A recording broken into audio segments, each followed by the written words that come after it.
नमस्कार दोस्तों, मेरा नाम है एच एल सैनी और टेक्निकल गुरु H L Saini YouTube channel पर आप सभी दोस्तों का हार्दिक स्वागत है, हार्दिक अभिनंदन है।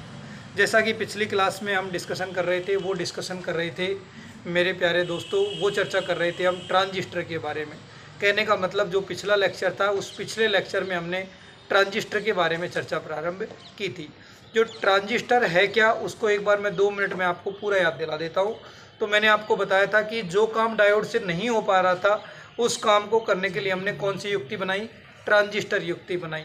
तो ट्रांजिस्टर वास्तविकता में थी क्या? तो एक 3 टर्मिनल वाली युक्ति थी। और 3 टर्मिनल वाली कौन सी युक्ति थी? अर्धचालक युक्ति थी, जिसमें कि एसी संकेतों को बढ़ाने की क्षमता थी। कहने का मतलब क्या हुआ कि ट्रांजिस्टर एक 3 टर्मिनल वाली अर्धचालक युक्ति है, जिसमें एसी संकेतों के प्रवर्धन की क्षमता होती है, जिसकी खोज बार्टिन, ब्राटेन एवं साकले नामक वैज्ञानिकों ने यूएसए की बेल टेलीफोन लेबोरेटरी में 1948 में की, जिसके लिए उन्हें 1956-57 में नोबेल पुरस्कार मिला। फिर मैंने आपको बताया कि जो ट्रांजिस्टर है, ये अंग्रेजी वर्णमाला के 3 शब्दों से मिलकर के बना हुआ है, 2 शब्दों से मिलकर के बना हुआ है, ट्रांसफर प्लस रजिस्टर से मिलकर के बना हुआ है, जिसका तात्पर्य यह है कि ट्रांजिस्टर विद्युत धारा को एक प्रतिरोध स्तर से दूसरे प्रतिरोध स्तर में संचरण का कार्य करता है। एक्चुअल परिभाषा अर्धचालकों की यह है ट्रांजिस्टर वाली कि ट्रांजिस्टर एक अपद्रव्यी अर्धचालक है। कैसा अर्धचालक है? डोपिंग किया हुआ अर्धचालक है, जिसमें भिन्न चालकता के कितने क्षेत्र होते हैं? 3 क्षेत्र होते हैं। बीच वाले क्षेत्र की जो मोटाई है और उसकी प्रकृति है, वो जो दोनों साइडों के क्षेत्र से क्या होती है? अलग होती है। इसलिए ही हमारे जो संधि डायोड में हमने चर्चा की थी, उसके कितने प्रकार हुए थे? 2, एक पीएनपी और दूसरा एनपीएन। उसी के बारे में हम चर्चा कर रहे थे। अंतिम चर्चा जहाँ पर थी, उस पर मैं आपको ले चल के चलता हूँ। तो देखो, हम जो चर्चा कर रहे थे वो ये कर रहे थे कि यदि 2 पी परतों के मध्य में एक एन परत, यदि 2 पी परतों के मध्य में एक एन परत सैंडविच कर दी जाए, उसके बीच में अंतर्द्रवित कर दी जाए। सैंडविच में क्या होता है? बीच में कुछ न कुछ परत होती है कि नहीं होती? खाने पीने वाली चीज़ हो, चाहे कुछ भी हो। तो 2 पी परतों के बीच में यदि एक एन परत डाल दी, तो ये कौन सा हो जाएगा? PNP transistor. और यदि 2 एन परतों के मध्य, यदि 2 एन परतों के मध्य एक पी परत सैंडविच कर दी जाए, तो कौन सा ट्रांजिस्टर बनेगा? एनपीएन ट्रांजिस्टर बनेगा। चीज़ों को फिर से इसलिए याद दिला रहा हूँ क्योंकि इलेक्ट्रॉनिक्स है, और जब तक जुड़ के नहीं पढ़ाई जाएगी तब तक इलेक्ट्रॉनिक्स समझ में भी नहीं आएगी, इसलिए चीज़ों को सीखो एक बार। तो मैंने बोला था कि इसमें कितने टर्मिनल होते हैं? 3 टर्मिनल होते हैं। एक होता है एमीटर, बेस और कलेक्टर। ये हो जाएगा एमीटर, बेस और कलेक्टर। तो हमने आपसे चर्चा की थी कि जो डोपिंग के हिसाब से अगर मैं देखूंगा, अगर डोपिंग के हिसाब से मैं बात करना चाहूँगा, तो एमीटर में डोपिंग सबसे ज़्यादा, उसके बाद में डोपिंग कलेक्टर में, और सबसे कम डोपिंग किसमें होती है? बेस में होती है। एमीटर में डोपिंग सबसे अधिक इसलिए करते हैं ताकि अधिक से अधिक आवेश वाहकों को स्थानांतरित किया जा सके, और बेस में डोपिंग सबसे कम इसलिए रखते हैं ताकि इलेक्ट्रॉन और होल का पुनर्मिलन कम से कम हो। अगर मैं बात करूं एरिया की, क्षेत्रफल की अगर मैं बात करूं, तो सबसे अधिक एरिया किसका होता है? कलेक्टर का। उसके बाद में किसका होता है? एमीटर का। और सबसे कम एरिया मतलब सबसे कम क्षेत्रफल किसका होता है? बेस का होता है। तो इससे क्या पता लग रहा है आपको कि जो बेस है उसमें डोपिंग भी सबसे कम होती है और एरिया भी सबसे कम होता है। लेकिन अगर डोपिंग की बात करूं तो एमीटर में डोपिंग सबसे ज़्यादा, और एरिया की बात करूं तो कलेक्टर का एरिया सबसे ज़्यादा होता है। आदतन कहा जाता है कि लगभग संपूर्ण ट्रांजिस्टर के एरिया का 70% भाग कौन कवर करता है? कलेक्टर। और लगभग 25% भाग कौन कवर करता है? एमीटर। और 5% भाग कौन कवर करता है? बेस।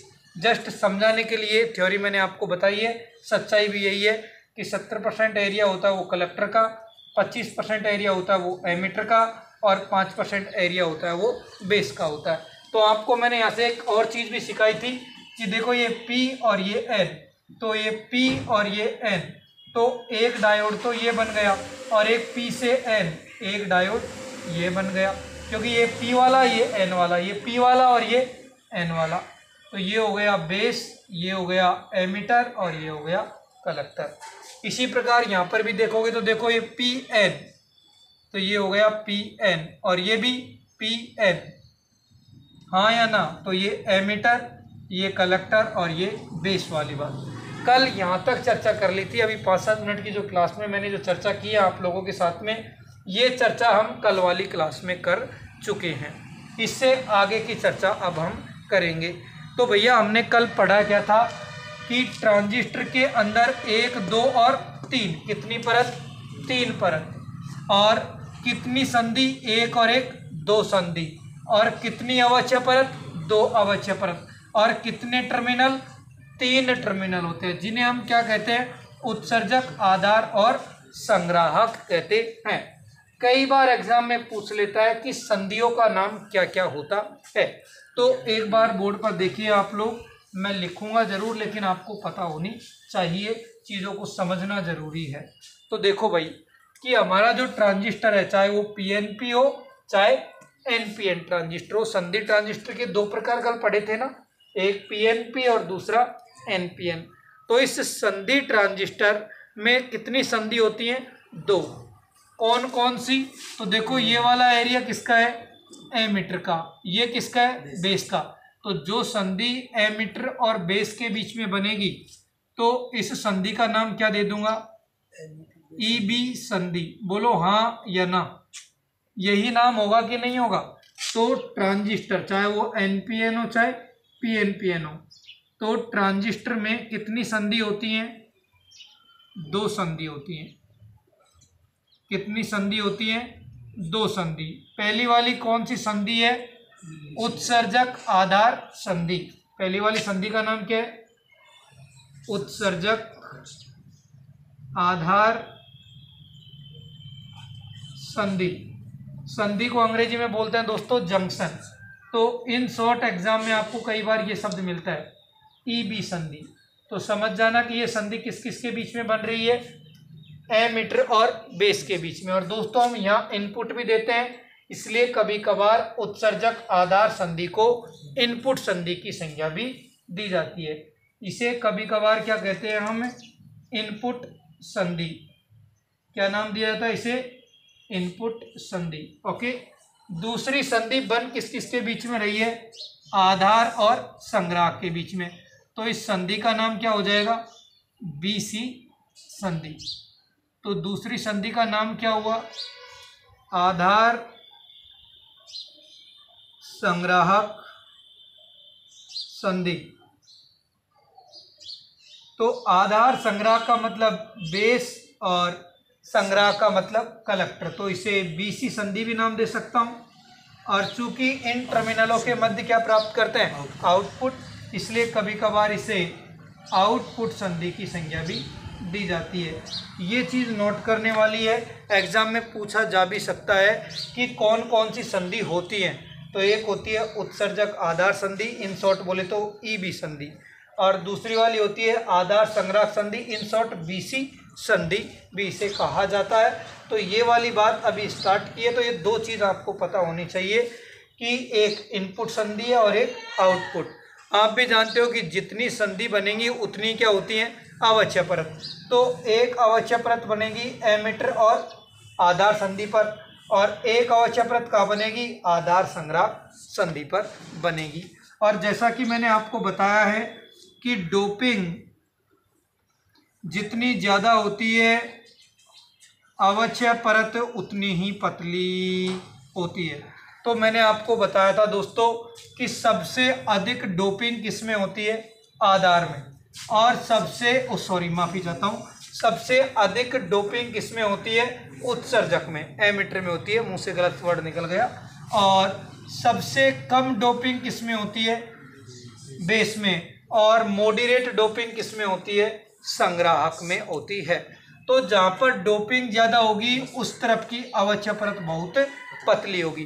कहने का मतलब क्या हुआ कि जो एमिटर साइड अवक्षय परत की मोटाई होगी वो क्या होगी, पतली होगी, लेकिन आधार साइड की अवक्षय परत की मोटाई क्या होगी, मोटी होगी। क्यों? क्योंकि वहाँ डोपिंग क्या है, कम है। डोपिंग कम होगी तो अवक्षय परत मोटी होगी। किसी विद्यार्थी को ये बात की जानकारी नहीं है तो अपने जो आपको मैंने पहले पढ़ाए हैं बेसिक इलेक्ट्रॉनिक्स वाला पार्ट, उसके जो पहले वाले लेक्चरों को आप देखोगे तो ये सारी कहानी मैंने उधेड़ उधेड़ करके बता रखी है कि किसका मतलब क्या होता है। तो ये संधियों का नाम अगर आप नहीं लिख पा रहे तो आप स्क्रीनशॉट ले लो ताकि हम आगे बढ़ेंगे। ठीक है, अब आगे बढ़ते हैं इसी में ट्रांजिस्टरों के अंतर्गत कि भाई मैंने कल आपको एक बात बोली थी। क्या बोली थी? सर बोलो दोबारा से, हमको पता नहीं, तुमने कल तो बहुत कुछ बोला था, आज क्या बोलोगे ये भी हमें पता नहीं है। तो जो बोला है पहले उसको बोलो कि आपने बोला क्या था। वो वाली डायलॉग मत दे देना कि जब हम आईएएस की प्रिपरेशन कर रहे थे तो कोई भी बच्चा अगर हाथ खड़ा करके यूँ पूछता कि सर इसका क्या मतलब है, तो पावर सिस्टम के टीचर थे, उसने 40 क्लास ली थी डेली 4 घंटे के हिसाब से, लगभग 45 दिन तक खोपड़ी खाई थी उन्होंने। तो कोई भी बच्चा अगर मान लो उससे पूछता है कि सर इसका मतलब क्या, उसका नाम था लिंगामूर्ति सर, तो बोलते हैं कि I told in the first class you know, कि मैंने आपको पहली क्लास में बता दिया।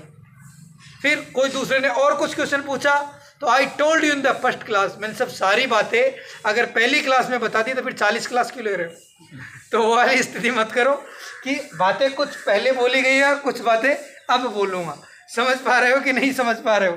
तो वो वाली बात है मेरे दोस्त। हाँ, तो अब मैं जो बात कर रहा था वो ये कर रहा था कि 2 संधि है। तो अब मुझे बताओ कि कल हमने बात की थी कि एमीटर का कार्य क्या होता है। एमीटर का कार्य क्या होता है? बहुसंख्यक आवेश वाहक भेजना। यही है कि नहीं है? बहुसंख्यक आवेश वाहक कहाँ भेजना? आधार की ओर भेजना। सर ये बहुसंख्यक आवेश वाहक क्या होंगे? तो अगर यदि P होगा, P प्रकार का होगा तो बहुसंख्यक क्या होंगे? होल। और यदि N टाइप का होगा तो बहुसंख्यक क्या होंगे? इलेक्ट्रॉन। बोलो हाँ या ना। यही बात है कि अगर मेरे पास में P टाइप का मटेरियल है तो बहुसंख्यक क्या होते हैं? होल। मेजॉरिटी में क्या होते हैं? होल। और यदि N परत है तो इसमें बहुसंख्यक क्या होते हैं? इलेक्ट्रॉन। तो बहुसंख्यक क्या हो सकते हैं? या तो इलेक्ट्रॉन हो सकते हैं या फिर होल हो सकते हैं। तो PNP ट्रांजिस्टर में तो बहुसंख्यक क्या होंगे? होल। और NPN ट्रांजिस्टर में बहुसंख्यक क्या होंगे? इलेक्ट्रॉन। कुल मिला के इतनी सी बात है, 100 बातों की एक बात, कि एमीटर का काम क्या है? आवेश वाहक भेजना। अब वो चाहे इलेक्ट्रॉन हो चाहे होल हो, तो हमेशा आवेश वाहक कहाँ से कहाँ गति कर रहे हैं? आवेश वाहक कहाँ से कहाँ भेज रहा है? उत्सर्जक से आधार की ओर। ये बात तो खोपड़ी में जा रही है कि नहीं जा रही है? कि इसका काम ये होता है उत्सर्जक का कि जो भी आएगा लात मार के ये भगाएगा। उत्सर्जक के पास में जो भी आएगा वो लात मारेगा, नहीं यहाँ से तू निकल ले, तेरी कोई आवश्यकता नहीं है। तो होल होंगे तो होल को भेजेगा और इलेक्ट्रॉन होंगे तो इलेक्ट्रॉन को भेजेगा।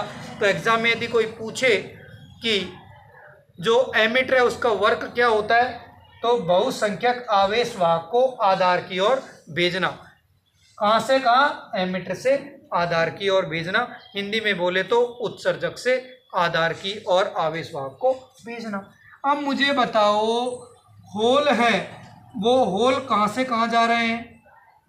एमीटर से बेस क्या जा रहे हैं? होल। और एमीटर से बेस की ओर ही क्या जा रहे हैं? इलेक्ट्रॉन। पक्की पक्की बात है कि नहीं है? NPN में क्या जा रहे हैं? इलेक्ट्रॉन। और PNP में क्या जा रहे हैं? होल। अब मुझे बताओ धारा की दिशा क्या होती है? धारा की दिशा क्या होती है?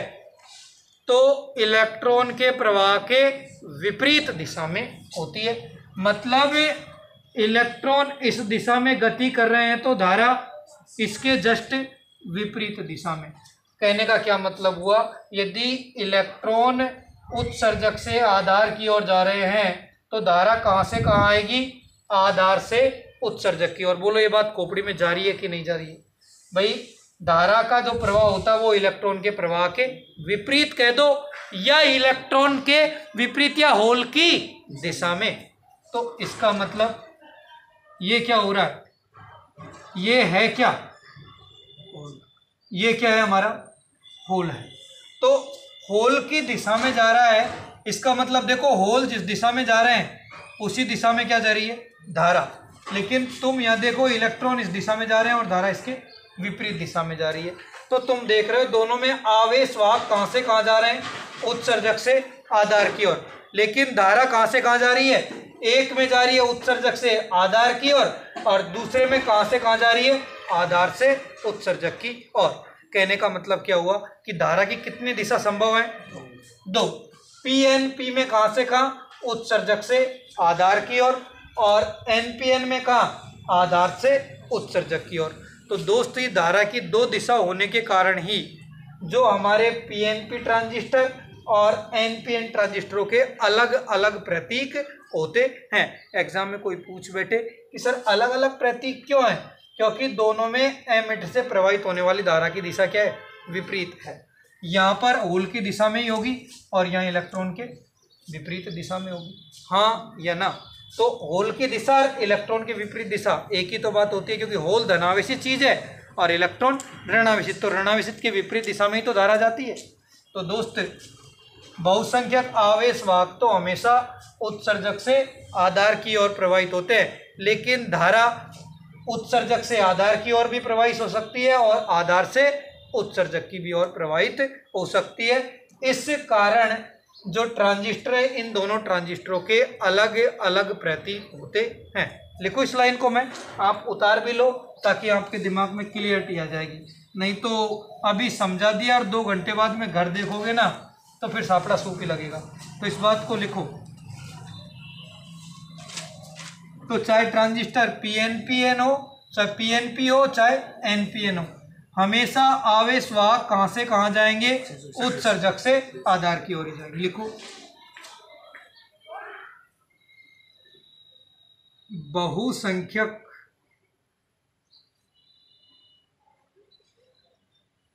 आवेश वाहक हमेशा उत्सर्जक से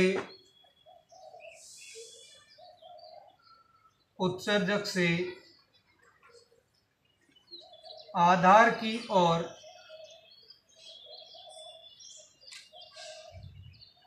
प्रवाहित होते हैं,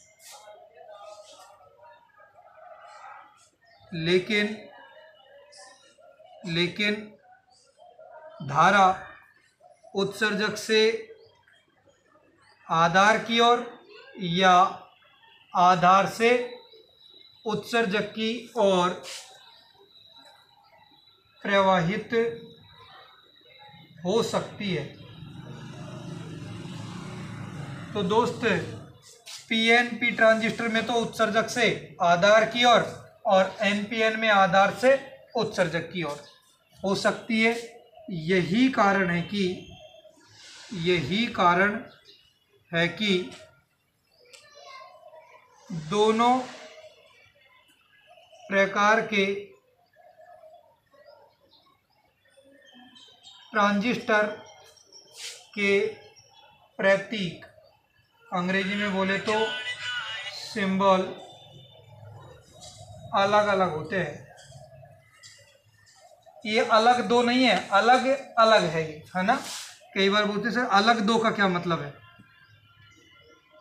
अलग अलग होते हैं। तो कोई पूछे कि सिंबल अलग अलग क्यों है, क्योंकि भैया ने वो धारा की दिशा या तो उत्सर्जक के आधार की ओर हो सकती है या फिर आधार से उत्सर्जक की ओर हो सकती है। ठीक है ना। इस लाइन को ये मान लो कि जिस प्रकार कोई छोटी मोटी चीज़ होती है और जैसे हम अपनी माँ को दे देते हैं ना तो माँ अपने पल्ले में बांध लेती है ना, उसी प्रकार पल्ले में ऐसी गांठ बांध लो कि दोबारा खुल ना सके। तुम तो क्या हो कि जेब में रखोगे तो निकल सकती है, लेकिन पल्ले में गांठ बांधोगे ना तो निकलने का कोई असर नहीं है। ठीक है दोस्त। चलो आगे बढ़े थोड़ा सा। तो धारा हमेशा कहाँ से कहाँ प्रवाहित होती है, ये तो आप सभी लोगों को प्रवाहित पता है कि पी से एन की ओर प्रवाहित होती है। डायोड में भी यही देखा था कि नहीं देखा था कि धारा होती है वो पी से किसकी ओर प्रवाहित होती है, एन की ओर ही प्रवाहित होती है। तो जरा इस बात को जरा एक बार देखो तब इनके हम क्या बना देते हैं, प्रतीक बना देते हैं। यहाँ देखिए कि देखो, इसमें से सारा कचरे को एक बार दूर कर देता हूँ, साफ साफ नजर आएगा, तब जाके क्लियर होगा मामला। तो ये देखो, ये वाला एरिया है एमीटर, ये है हमारा बेस, और ये क्या है, कलेक्टर है। अगर ये है P, ये है N और ये है P, तो धारा की दिशा का मेन मुद्दा कहाँ से स्टार्ट होता है, एमीटर से, कि एमीटर से धारा प्रवाहित हो रही है या एमीटर से बाहर निकल रही है। तो देखो धारा हमेशा कहाँ से कहाँ जाती है, P से N की ओर ही धारा प्रवाहित होगी कि नहीं होगी। चाहे तुम यहाँ भी देख लो कि ये हो गया N, P और N। तो अभी हमने खुद ने भी देखा था अभी कि धारा कहाँ से कहाँ आती है, अगर इन शॉर्ट में समझो तो P से N की ओर ही आती है। तो यहाँ धारा देखो, ये क्या हुआ, एमीटर, ये हुआ बेस, और ये क्या हो गया, मेरा कलेक्टर। तो इस बात को अगर मैं तुम यहाँ से और क्लियर देखना चाहते हो तो देख लो, PNP। तो ये हो गया एमीटर, ये हो गया बेस, और ये हो गया कलेक्टर।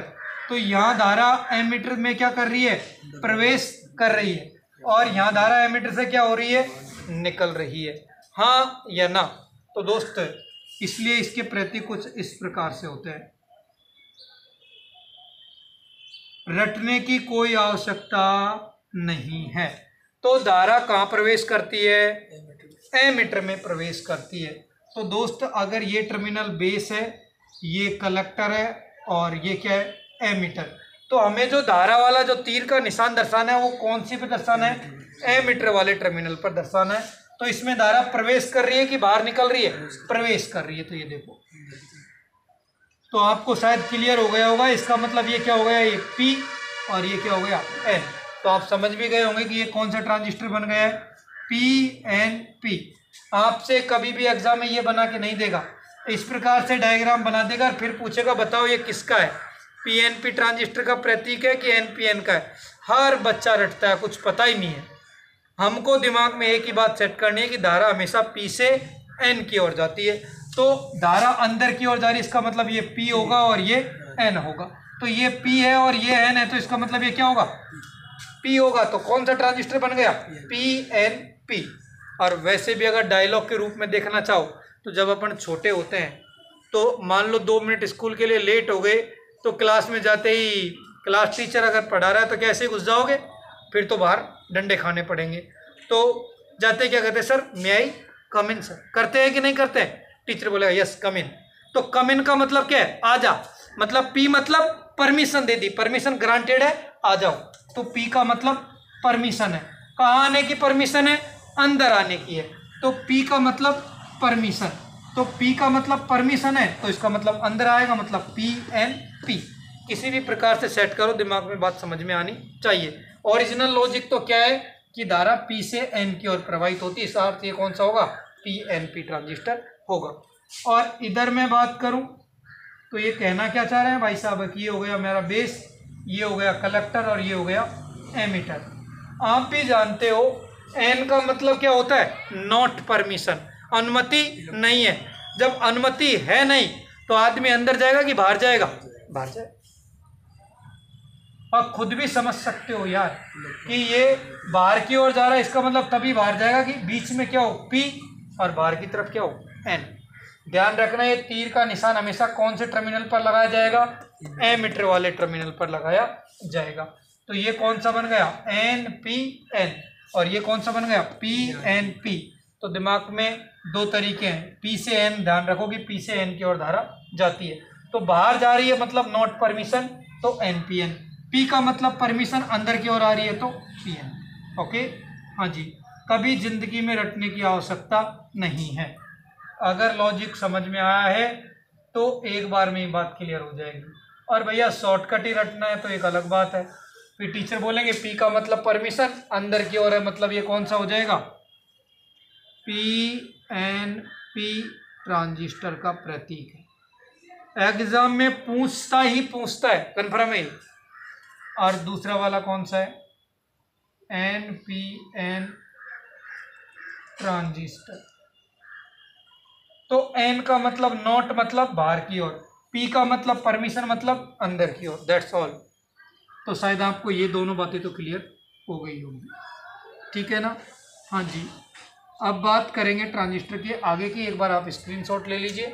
पढ़ाते तो हर कोई है, आपको एक्चुअल में सीखने को क्या मिल रहा है ये ज़रूरी होता है।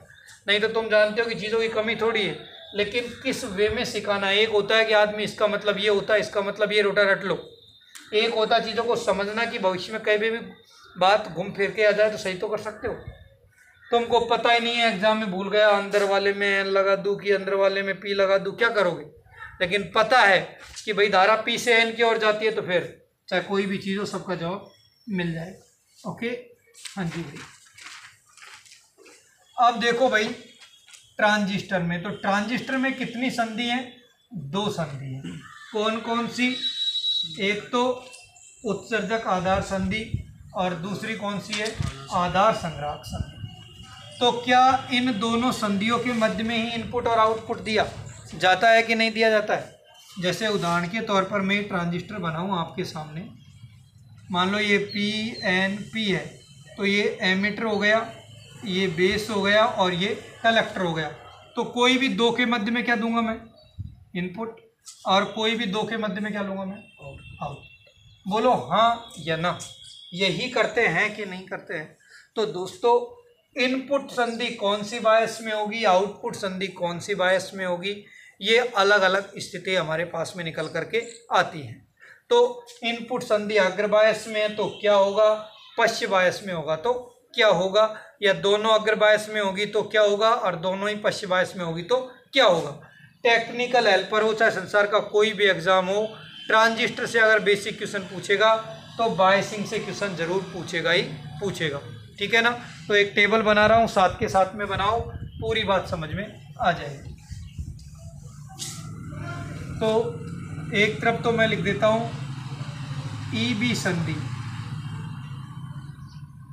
कौन सी संधि है ये? उत्सर्जक आधार संधि। और दूसरी कौन सी है? आधार उत्सर्जक आधार संधि और आधार संग्राहक संधि, ठीक है। और यहाँ पर मैं अलग अलग बातों की चर्चा करूँगा।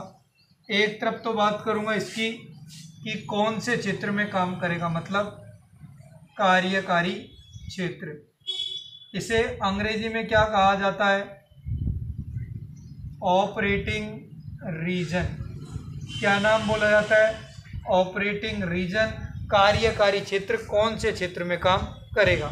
और आगे एक और बात करेंगे इसके अनुप्रयोग की, कि इसका एप्लीकेशन क्या है, भाई कहाँ काम में लेंगे।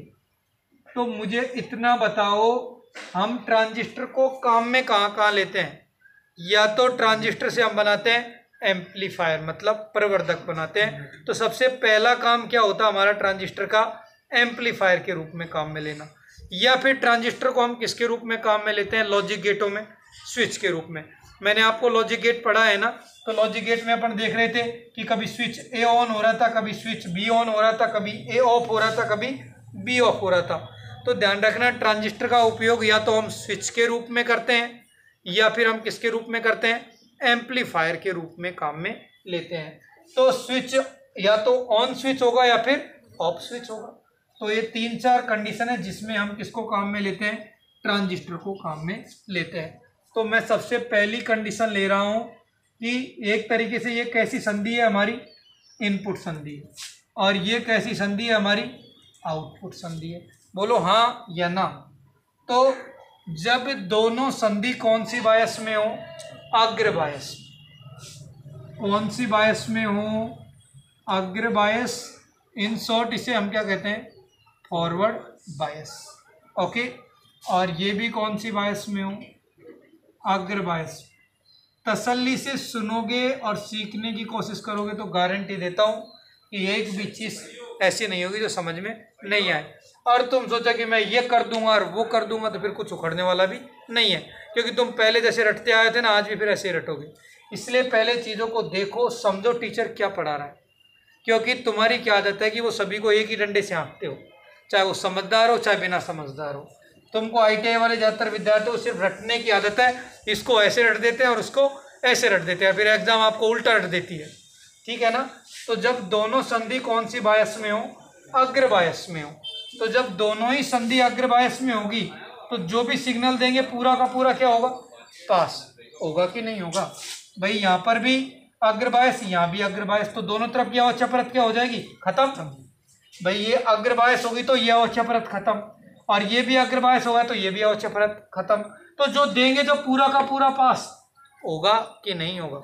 अगर जो दे रहे हैं पूरा का पूरा पास हो रहा है तो स्विच कैसा है, ऑन है या ऑफ है। स्विच ऑन होता है तभी तो जो देते हैं पूरा का पूरा पास होता है, हाँ या ना। तो दोस्त जब दोनों अग्र बायस में होगी तो दोनों संधि खत्म, इसलिए किसकी तरह व्यवहार करेगा ये, ऑन स्विच की तरह। तो कैसे काम में लेंगे इसे, ऑन स्विच की तरह काम में लेते हैं। ऑन स्विच का मतलब हिंदी में होता है बंद कुंजी। बंद कुंजी का मतलब ये नहीं परिपथ खुला पड़ा है, नहीं, ऑन स्विच है। हिंदी में इसे वर्ड बोला जाता है बंद कुंजी। कहीं गांव वाली भाषा में बैठ जाओ दिमाग में कि मम्मी कह देती है कि बेटा ले स्विच बंद कर दे, तो अपन बंद का मतलब या बंद करने का मतलब है क्लोज, मतलब धारा का प्रवाह होगा। ओके, तो जब दोनों अग्र बायस में होते हैं तो कौन से क्षेत्र में काम करता है, तो ये क्षेत्र का नाम आपको जरूर याद रखना है। इस क्षेत्र को हम क्या कहते हैं दोस्तों, संतृप्त क्षेत्र कहते हैं। कौन सा क्षेत्र, संतृप्त क्षेत्र। संतृप्त का मतलब सैचुरेशन, और सैचुरेशन का मतलब यही तो होता है गुरुजी 2 घंटे पढ़ा दिया, कितने पढ़ा लो, आएगा सीधा का सीधा बाहर जाएगा। तो संतृप्त का मतलब जो कुछ आएगा सारा पास हो जाएगा, हाँ या ना। तो कुछ गलत वर्ड दिया है कि सामने वाले ने सोच समझ के ही वर्ड दिया है कि नहीं दिया है, तो इसे बोलते हैं अंग्रेजी में सैचुरेशन रीजन। तो ये कौन सा रीजन हो गया, सैचुरेशन। सैचुरेशन का मतलब संतृप्त और रीजन का मतलब क्षेत्र। ओके, तो ये पहली कंडीशन थी।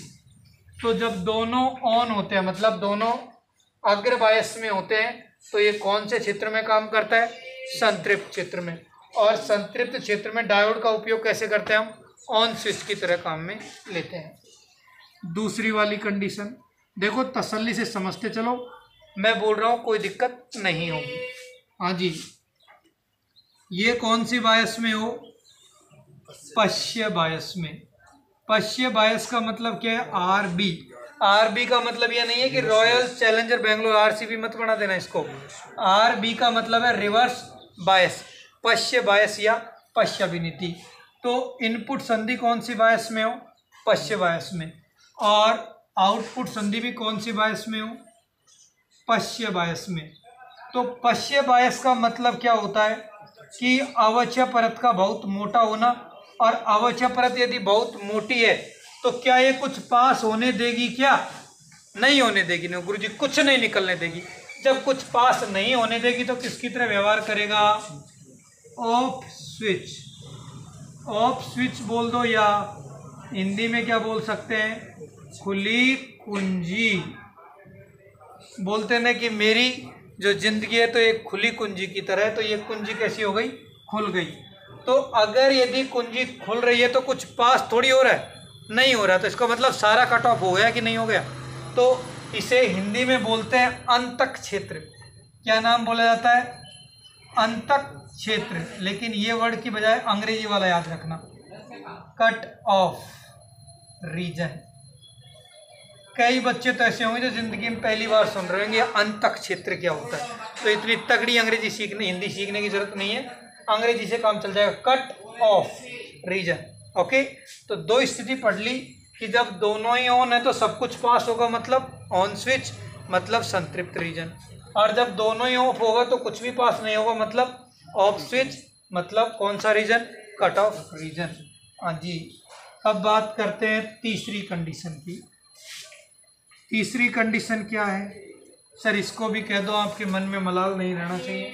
हाँ जी, तो यदि इनपुट संधि मतलब उत्सर्जक आधार संधि कौन सी बायस में हो, अग्र बायस।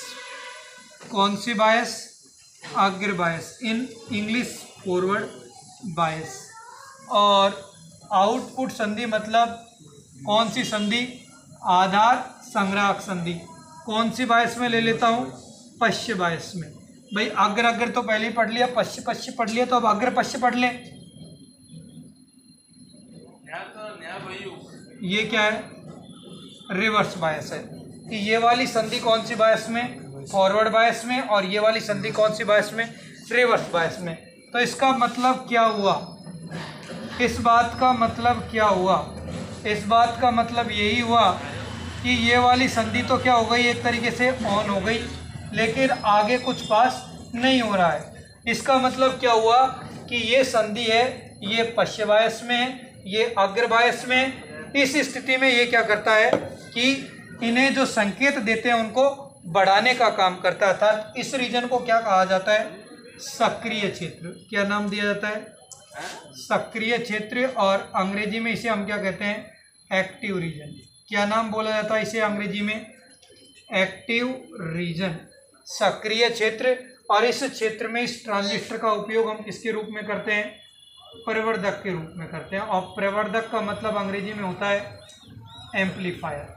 कहने का मतलब क्या हुआ, जो मेन अनुप्रयोग है ट्रांजिस्टर का, वो मेन अनुप्रयोग होता किसके रूप में, किसके रूप में उपयोग होता है इसका, एम्पलीफायर के रूप में उपयोग करते हैं। एक बार एग्जाम में क्वेश्चन आया था कि जो हमारा ट्रांजिस्टर है इसका इनपुट प्रतिबाधा और आउटपुट प्रतिबाधा क्या होती है। तो कई बच्चों ने बोला कि तो क्वेश्चन ही गलत है। मैं से भाई क्वेश्चन गलत क्यों है, क्योंकि सर कौन सा बताएं, कौन से वाले की पूछ रहे हो, ऑन स्विच की स्थिति या ऑफ स्विच की स्थिति, कौन सी स्थिति। तो जब कुछ भी नहीं बात करता है तो ट्रांजिस्टर के उपयोग की बात कौन सी होती है, एम्पलीफायर की। और जब एम्पलीफायर की बात करते हैं तो इनपुट संधि कौन सी बायस में, अग्र बायस में। और अग्र बायस में प्रतिरोध ज़्यादा होता है कि कम होता है, कम। और ये पश्च बायस होगी तो क्या होगा, उच्च होगा। तो जवाब क्या लगाना था कि जो इनपुट संधि है उसका प्रतिरोध निम्न और आउटपुट संधि का प्रतिरोध क्या लगाना है, उच्च लगाना है। तो ये ध्यान रखना कि जब भी हम ट्रांजिस्टर की कार्यप्रणाली पढ़ते हैं तब हमेशा ही हमें इनपुट संधि को किस में लेते हैं, अग्र बायस में, और आउटपुट संधि को पश्च बायस में। क्योंकि 100 में से 99% केस में ट्रांजिस्टर का उपयोग होता है किसके रूप में, एम्पलीफायर के रूप में उपयोग होता है। तो इस प्रकार के जब क्वेश्चन आते हैं ना तो बच्चे की खोपड़ी घूम जाती है। फिर टीचर कहेगा इस टाइप के क्वेश्चन आए तो इसमें ये रट लो। अरे रटते क्यों, मतलब तो समझो कहना क्या चाह रहा है।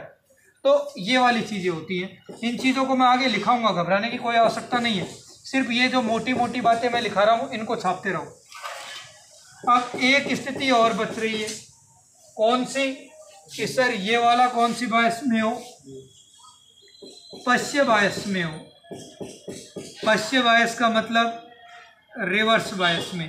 और ये कौन सी बायस में हो, अग्र बायस में हो। तो मतलब ये कौन सी बायस, फॉरवर्ड बायस। यदि इनपुट ही पश्च बायस में है तो ये कुछ पास होने देगा क्या, नहीं होने देगा। और यदि हम सिग्नल देंगे भी तो पश्च बायस का मतलब उच्च प्रतिरोध। तो जब उच्च प्रतिरोध से संकेत जाएगा तो इसमें हानि क्या होगी, ज़्यादा होगी। तो ऊष्मा क्या निकलेगी, ज़्यादा निकलेगी। और हो सकता है ज़्यादा ऊष्मा निकलने के पश्चात ये गर्म होकर के क्या हो जाए, खराब हो जाए। इसलिए जब इनपुट संधि पश्च बायस में और आउटपुट संधि अग्र बायस में होता है तो ट्रांजिस्टर को काम में नहीं लेते हैं। अर्थात सामान्यतः इस क्षेत्र में ट्रांजिस्टर को काम में नहीं लेते हैं। तो ये सक्रिय क्षेत्र का क्या जस्ट उल्टा है कि नहीं है, इसलिए इसे क्या कहते हैं, विपरीत सक्रिय क्षेत्र। क्या नाम दिया जाता है इसे, विपरीत सक्रिय क्षेत्र। अंग्रेजी में क्या कहते हैं इसे, रिवर्स सैचुरेशन रीजन। क्या नाम दिया जाता है इसे, रिवर्स सैचुरेशन रीजन। हिंदी में बोलते हैं विपरीत सक्रिय क्षेत्र। तो विपरीत सक्रिय क्षेत्र कब आता है, एक बार एग्जाम में जेईई में भी पूछा गया है क्वेश्चन कि रिवर्स एक्टिव रीजन का तात्पर्य क्या है। तो इसका मतलब होता है कि उत्सर्जक आधार संधि पश्च बायस में और आधार संक्रामक संधि कौन सी बायस में होती है, अग्र बायस में होती है। तो ये क्षेत्र कहलाता है विपरीत सक्रिय क्षेत्र। और इस क्षेत्र में यदि तुमने गलती से काम करा दिया इसको तो ये गर्म होगा, क्योंकि उच्च प्रतिरोध इनपुट का होता है। तो संकेत पास होंगे तो ज़्यादा हीट होगी और ये खराब हो सकता है। तो ये ध्यान रखना, एग्जाम पॉइंट ऑफ व्यू से सबसे उपयोगी टॉपिक है। तो दोस्त आज की ये छोटी सी क्लास ही रखी है, क्योंकि आगे आने वाली 2-3 क्लासें अब आपकी शायद नहीं होंगी, क्योंकि रक्षाबंधन का त्यौहार है तो सभी जाएंगे, तो शायद मैं भी जाऊंगा। तो वो वाली बात है। अभी तक जो भी क्लासें इस यूट्यूब चैनल पर हुई हैं और कुछ क्लासें आपकी किस पर हुई है, ऐप पर हुई है, तो ऐप वाली क्लासें आपको ऐप पर उपलब्ध रहेंगी 3 महीने तक। 3 महीने से पहले आपको वहाँ से कोई बंद नहीं कर सकता। मुझे ज़रूर रोका जा सकता है, लेकिन आपकी क्लासों को रोका नहीं जा सकता है। बाकी की क्लासों की तुम साल 2 साल 5 साल तक कभी भी देख लेना, इनकी वैलिडिटी अनलिमिटेड रहेगी, यूट्यूब पर हमेशा अवेलेबल रहेंगी। ठीक है ना। तो छोटी छोटी बातें बहुत गहराई से सीखनी है। यदि आपको ये वीडियो पसंद आ रहे हैं तो लाइक, शेयर और सब्सक्राइब करना ना भूलें। ठीक है, इस वीडियो के लिए तो केवल इतना ही।